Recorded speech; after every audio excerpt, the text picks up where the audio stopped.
Fala aí, meus queridos, muito bom dia, boa tarde ou boa noite para você.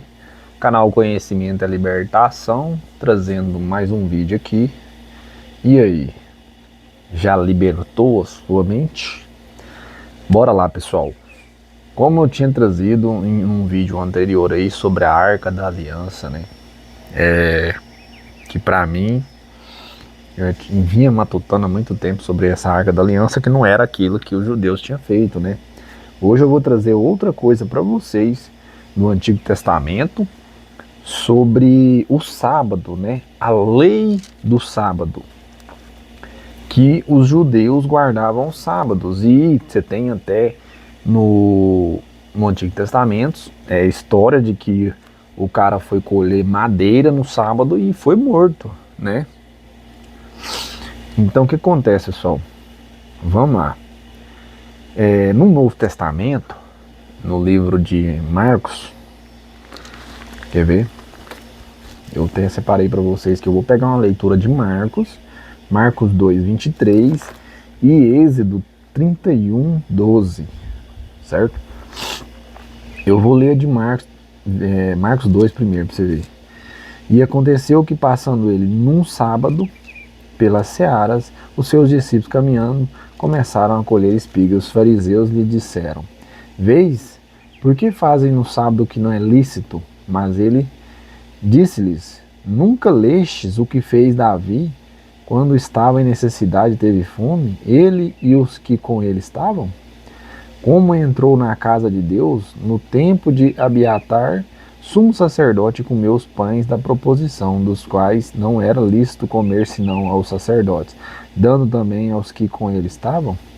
E disse-lhe: O sábado foi feito por causa do homem, e não o homem por causa do sábado. Assim o Filho do Homem até do sábado é Senhor, certo?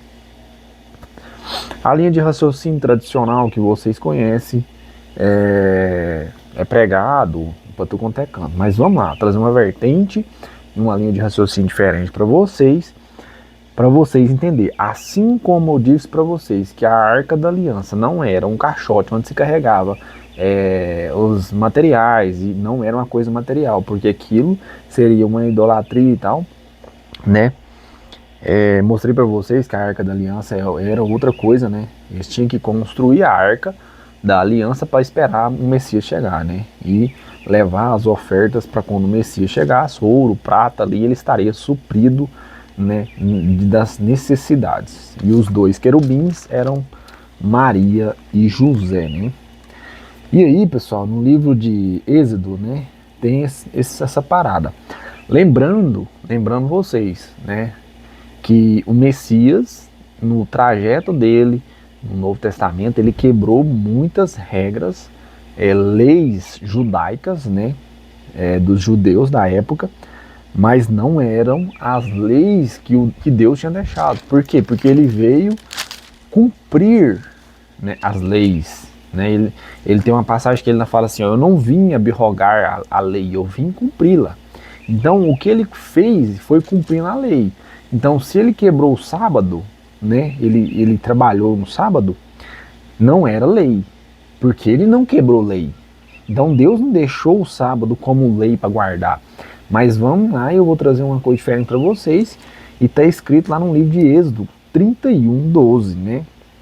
Que, se eu não estiver errado e não me engano, é a primeira vez que aparece sobre a lei, né?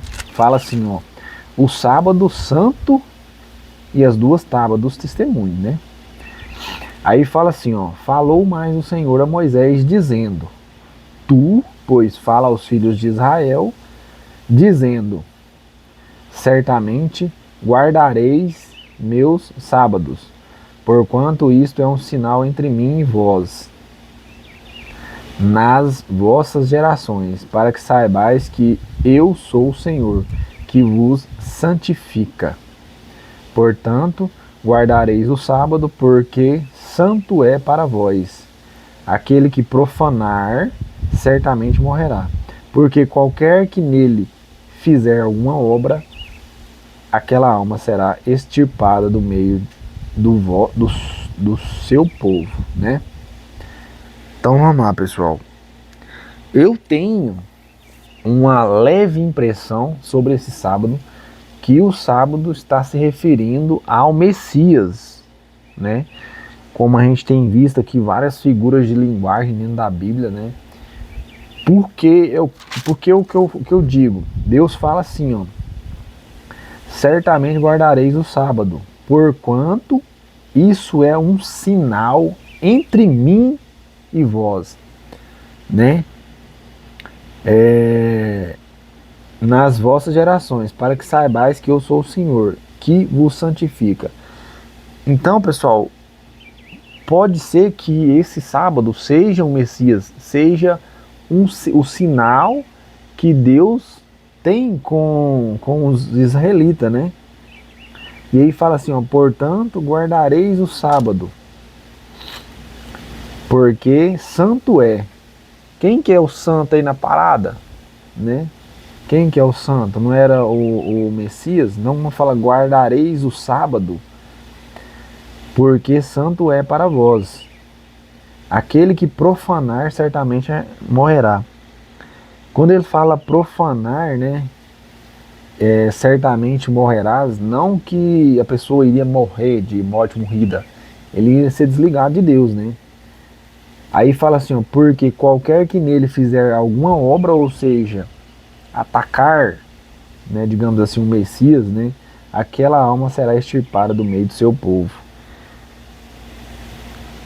Então, pessoal, essa é uma das leituras que fala sobre o sábado, né? Isso foi o que Deus deixou, não que os judeus mais para frente tenha leituras onde os judeus falam sobre quebrar o sábado, né, o Shabat, digamos assim, né? Mas levando em consideração o que eu falei para vocês, que no Novo Testamento ele diz, né, que o sábado foi criado por causa dos homens, né? E não o homem foi criado por causa do sábado. E levando em consideração que ele quebra, né, ele faz várias coisas no sábado, no Shabat, né? Segundo a lei judaica, era proibido fazer qualquer coisa, né? A lei judaica, não aquilo que Deus tinha deixado, né? Porque pode ser que a lei, que quando Deus fala assim, ó, sobre o sábado, pode ser que ele esteja falando do Messias, pode ser que ele esteja falando do dia que o Messias nasceu, né? Então, pessoal, não dá para você cravar e falar que o sábado era para ser guardado. Por quê? Porque se fosse uma lei que Deus tinha deixado, né, o Messias ele não teria quebrado essa lei no Novo Testamento, pessoal. Por quê? Porque ele não veio abrogar as leis, ele veio cumprir. Como assim Deus deixa uma lei para você não trabalhar no sábado, né? Que ele não fala trabalhar, ele fala assim, não fazer qualquer coisa ao sábado, né? E aí vem o Messias lá e quebra essa lei. Não tem fundamento, entendeu? Então ele fala, tem uma parábola que eles questionam e falam assim, qual de vós que tendo um boi que cai num buraco no sábado não vai tirar esse boi de lá, né? Então, pessoal, não necessariamente o sábado seja um dia para se guardar, mas há uma possível figura de linguagem onde o sábado seria o Messias, digamos assim, um concerto, né, que Deus iria trazer para o povo, né? Mas isso é um assunto para se aprofundar mais, né? Não dá para... Mas de uma coisa eu sei para vocês, e eu tenho convicção. Guardar o sábado não era uma lei para você ficar sem fazer nada no sábado, né? Aquilo foi uma interpretação que os judeus tiveram. Não se fala dentro da Bíblia que Moisés explica para o povo, né, o que significava isso, né? Mas não dá. Levando em consideração o que eu disse para vocês sobre a Arca da Aliança, né, que a Arca da Aliança, Deus tinha deixado as medidas da tenda e tal, que era o que o povo tinha que fazer para receber o Messias, para receber, né, não dá para duvidar que esse sábado, né, não seja o Messias, seja uma figura de linguagem para se referir ao Messias, né? É para se estudar, pessoal, é para se aprofundar, né? Então, fica aí para vocês hoje, né?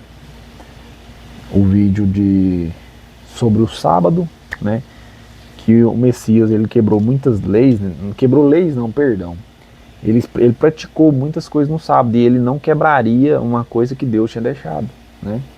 Em hipótese nenhuma, porque ele não veio desfazer aquilo que Deus tinha feito. Ele veio cumprir. Se ele fez alguma coisa no sábado, é porque aquilo não era uma coisa lícita, né? Deus não proibia, mas como assim? Como os judeus interpretou as coisas erradas, né?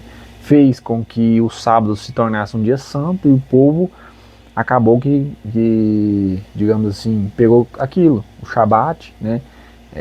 Não pode fazer nada no Shabat, não pode isso, não pode nem namorar, não pode nada. No Shabat não pode fazer nada, né? Então, ficou, né? Mas era leis de homens, né? Era, digamos assim, era quando ele fala sobre leis, né? Era lei de homens, não era uma coisa que vinha de Deus proporcionalmente. Mas tem que se aprofundar para ver realmente o que é o Shabat, né? Porque ele fala que o filho do homem, até do sábado, é senhor, né? E aí? Beleza? Fica aí para vocês. Até o próximo. Falou!